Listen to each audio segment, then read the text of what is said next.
there is the Maersk attack that cost Maersk Line at least 250 to $300 million when they are being hit by the NotPetya ransomware.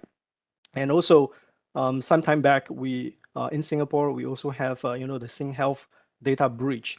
Doesn't cost that significant amount of money, but it means that a lot of our citizens' information, including healthcare information, has been leaked.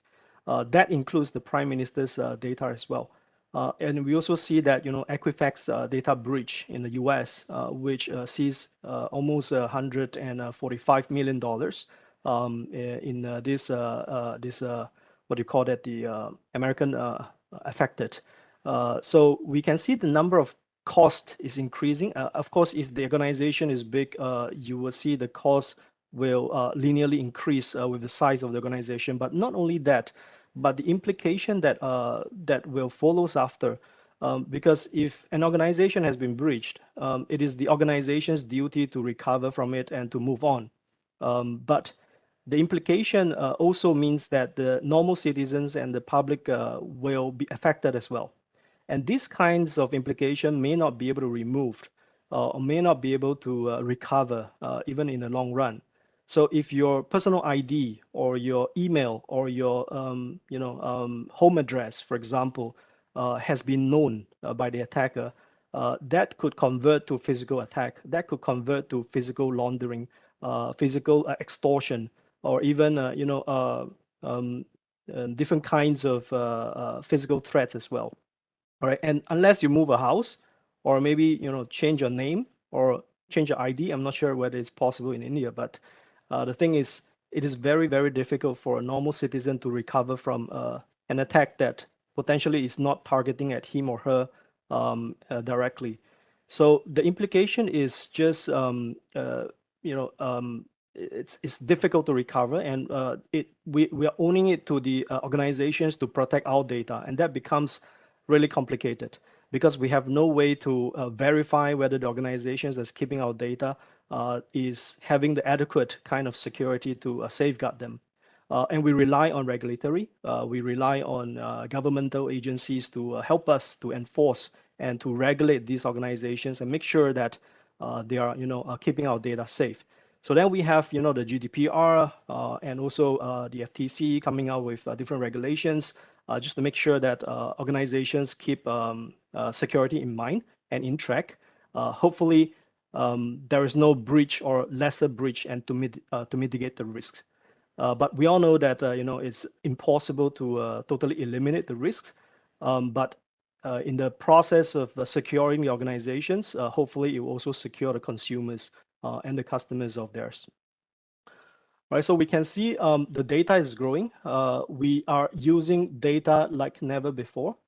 So once, like for example, in my generation, I can see that from newspapers is one of the key things that we live on a daily basis, right? So traditionally, you have the papers that you can flip with your hands, but now you swipe your papers.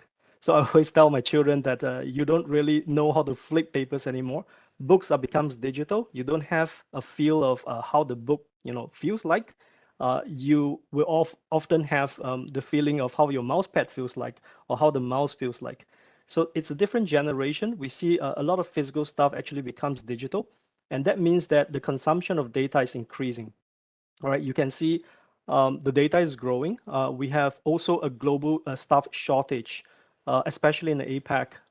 Those people that are IT trained, it's very difficult to come by, let alone IT security. And there is always this tech crunch. And on the average, 5 hours a day spent scoring through security alerts. If those security trained personnel are being used in that manner, most of them will not be able to cater for that requirements, and most of them will feel tired and feel the churn. And if you look at it, every 29 seconds, as part of the survey, a cyber attack occurs. So how would the human be able to keep up with such a pace, knowing that we're just going to be worst because of the rise in the data and the tech crunch that we are facing at the moment? So some other surveys that tells us some really alarming surveys. Like for example, from AV test, we can see that there is actually 137 million new malware samples in 2020. So that equates to what, 375,000 new malwares per day. And we're talking about new malwares. So it is impossible for a human or even a team of humans to cater for such threats. And if you rely on a solution to help you, that solution, better have a huge database to keep track of all these latest and upcoming threats. Because if you multiply this by 10 years, the data is just gonna be huge, and our PC is not able to cater for that kind of data storage. So it is not just a rising in the threats, but also the tech crunch, but also the resources that we use and the solutions that we use are not able to keep up with the pace of the threats. And almost 50% of the PCs, the business PCs, will be, reinfected at some point in time if, let's say, they have already been breached before.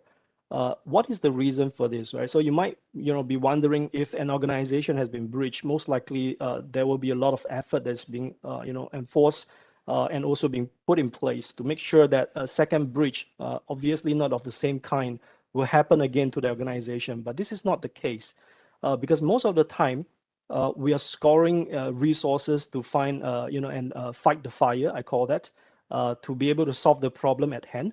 But we often forget that, after the problem has been solved, let's look at a long-term strategy to prevent that breach from happening again. Right. Once the problem is solved, everybody is like, okay, now the issue has been closed and let's move on. But there is no long-term strategy to put, in place a security check or a security balance to make sure that such things never happen again. And this is the problem. So that's why a lot of organizations will be re-breached again almost in the same year or even in 1 or 2 years later by the same hacking crew or by the same attack group. So let's just take a look at, how much time does the attacker needs to breach the organization. So usually, for myself, I have a cup of coffee every day, and that takes about maybe 5-10 minutes. So that's actually the amount of time for an attacker to breach your organization.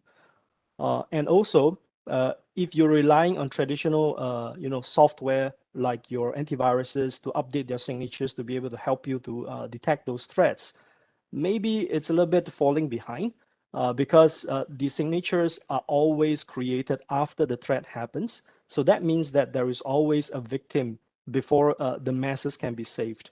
But you're just praying that you're not a victim or not the first few victims, right? So this will always lag behind.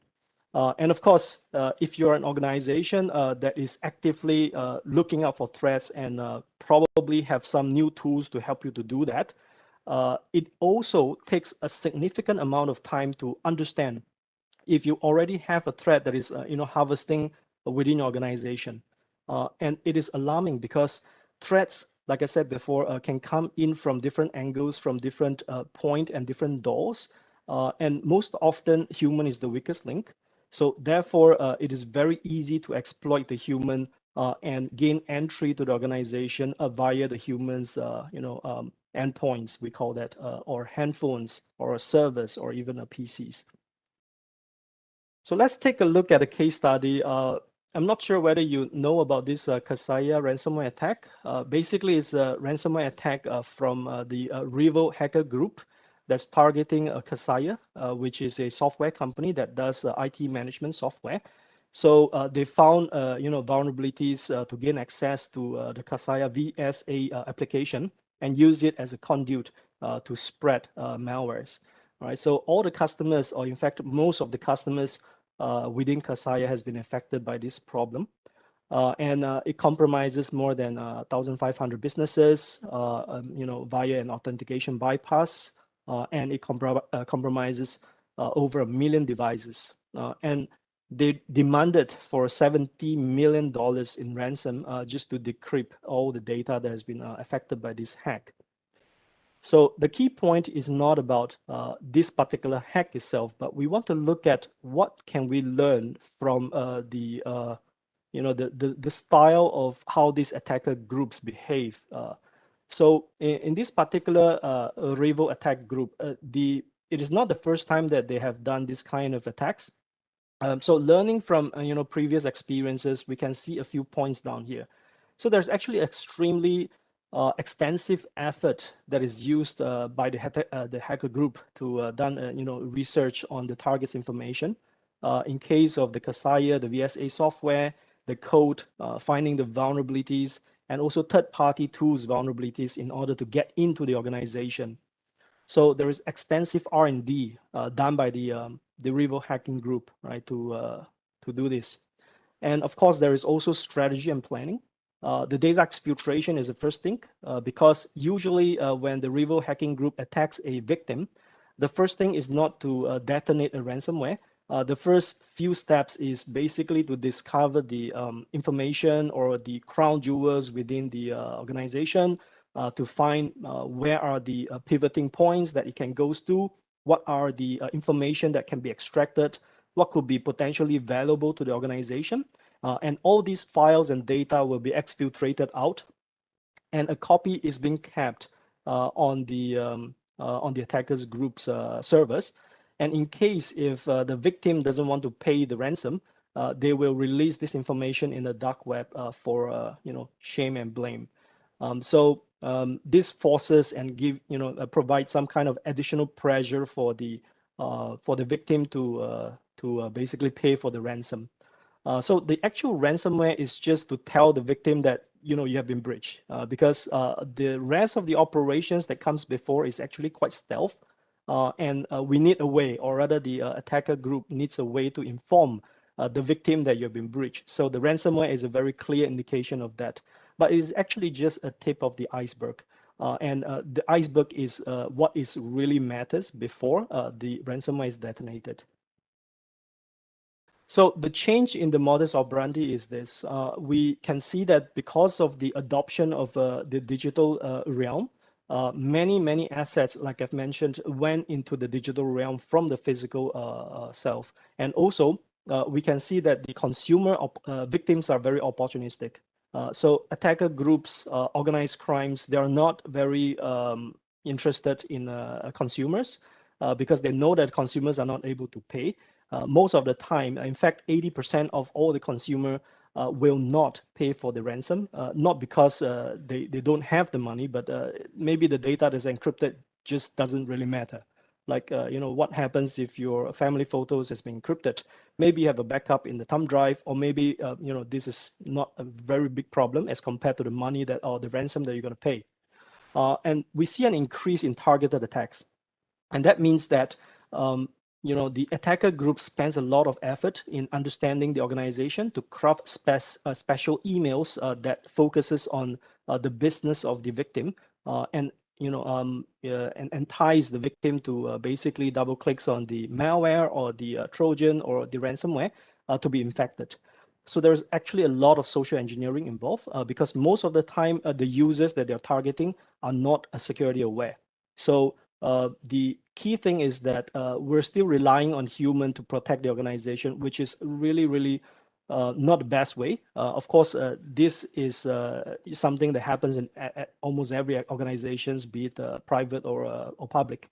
But the security awareness is an ongoing effort that we have to push to every staff, not just the IT security staff or the IT staff. So the main problems, if you're a security practitioner, you know that this probably you can concur with me is the increasing amount of data to review is tremendous. So you have lack of resource. You only have like 8-9 hours a day to do your work, and the data that you have to look through is just humongous, and you don't have the right tools to help you to make this easy for you, and that leads to employees churn. And you are not able to effectively identify threats among all this noise. And you cannot respond to the cyber threats, and you cannot recover from breaches, right? So as we all probably will be familiar with this quote from Sun Tzu, if you know the enemy and know yourself, you need not fear the results of 100 battles. Now, the key thing is that most organizations know their enemy too late. All right, so most organizations also sometimes knows themselves, but they don't know their friends. So what do I mean by friends, right? So we're all interconnected. Most of the software, in fact, 90% of all the software that is used by your organizations doesn't belong to you. So when you power on the PC, you're using a Microsoft, unless you work for Microsoft, of course, but most of us don't. So you power on the PC, and most of the time, the operating system doesn't belong to your company. The word processing application doesn't belong to your company. The financial records or the financial crunching data applications doesn't belong to your company. And there's pretty much more. There's only specialized application that's created by your company is used, not probably by your company, but your consumers and your customers. So that becomes an issue that even if you know yourselves, how do you know your friends and make sure that they are safe and therefore you are safe? So there are actually quite a number of examples that we can see. Of course, from the Kaseya attack, we know that people that trust Kaseya will trust Kaseya, but the problem is that through the supply chain, they are being implicated as well. And of course, the famous SolarWinds hack also impact a lot of organizations. So that is the result of not able to know your friends because your friends may be breached, and the implication is that you are being, involved in this breach. So the key takeaways, I think I've give you a lot of examples of the kind of threats, the different kinds of modus operandi, the change in how the attackers nowadays are looking at organizations.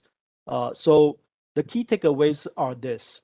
All right, so you should have security, but I would suggest that you focus in these 6 areas, especially I think in terms of the payment industries.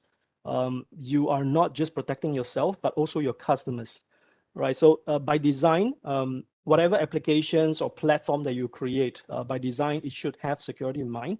Of course, without saying, you should also include security design in whatever processes that you do, protecting your own staff as well as the customers and consumers that is using your platform. Innovation. So a lot of people will use different kinds of security solutions to help them to identify threats and to recover from threats and so on and so forth. But those solutions are not able to keep up with the pace because of the reasons that I've explained in this session. So we need to have some solutions that are actually innovative in terms of being able to automate some of these mundane processes that is wasting a lot of human time. We are able to basically detect the threats in a timeliness manner. So you can detect a threat, but you can do that 6 months later. It doesn't really do any good to the organization. So the timeliness of the detection is very important, and of course the efficiency of responding to the threat is also very important because most of the time when you have a breach, you know exactly what happens, but you are not able to stop it, or you're not able to pause it. So the breach will just spread like wildfire, and it is difficult for you to contain it after that. And of course, your business will grow, and take into consideration that security investment should also be linearly parallel to whatever that you invest in your business. Because like I said, more and more investment will go to the digital realm, buying more digital assets, buying more servers or cloud servers online, and these servers and these assets needs to be protected as well. And join the community that you can share your experience and get experience from the community itself. So another famous quote by Sun Tzu is, all the warfare is based on deception. All right, so human is the weakest link because facts are facts. Only when the human looks at the facts, there are different angles of looking at it. So therefore, when the attacker wants to breach an organization, it is always to paint a very good picture in front of the victim users to entice the victim users into doing something which they should not do. So join a community and let those previous victims of such threats share their experience, as well as you may share your experience to help others as well. All right, so be a part of a community is important. And of course, know yourself and know your friends. So do audits, and we all have a KYC for your customers, but we don't really have a KYP. So you don't really know your partners, the software or your the software vendors that you are using. Are they secure enough? Do they have like regular audits on their codes, just to make sure that they are safe and therefore keeping the customers safe? And it is a culture. Every day we wake up, you look at the news, you see what is happening around in India, around the world. But make security news as part of your everyday news, because that will really help you in understanding what has been encountered, what is the modus operandi of the latest threats, and who knows, you might need this information at hand, and that will become a very useful tips for you. All right, with this, I think I will come to an end for my session. So I will invite any questions that you might have. All right, thank you very much, Mr. Woon, for the excellent talk that you gave. We just have 2 minutes, but I'll just combine 2 or 3 questions which are there from the audiences. I would like to ask you that, with work from home culture becoming just a norm, what are the key strategies that the security professionals working with small and medium-sized companies and the ones who don't have much budget and who cannot have extensive software and who cannot hire security agencies to look after their assets? What do they do? Small and medium-sized companies, what do they do to protect during this work from home culture? Yeah, I think it's a very tricky question because of the budget and also the expert in-house. So most of the time we rely on government initiatives. Like in Singapore, we do have the government sponsoring part of the cost of adopting digitalization or even security software. So therefore, it entices the companies to come on board to use the latest software, to use the latest services to be more secure. So that's one avenue. But if you're looking at in-house trying to settle the problem yourself, you probably have to wear the multiple hats. So I've served many customers that doesn't really have a security team, and they rely on the in-house IT team to do that. So that's where the community part is important. So as an IT professional, you might not fully understand security, but at the end of the day, if you have a bunch of friends within the community that can help you, that makes life more easy. Thank you. Thank you, Mr. Woon. That was an insightful session and a great start to the day. Thank you, Mr. Woon and Mr. Verma, for taking time out to join us today. We truly appreciate it. We would like to thank our session partner, our gold partners, ReaQta, Netherlands Embassy, and Cybersprint, our bronze partner, Onfido, and knowledge partner, EY. Ladies and gentlemen, we'll be back immediately with our next session. Stay tuned. Thank you. Bye-bye. Partner, SCA, Financial Crime Compliance Leader, Deloitte Singapore, and Mr. Ravikant Sama, Global Head, AML and Financial Crime Management Solution at Satyendra. I would hand it over to Sagar to take the discussions forward with the opening remarks. Thank you. Hey, thank you. Thank you very, very much. I'm actually,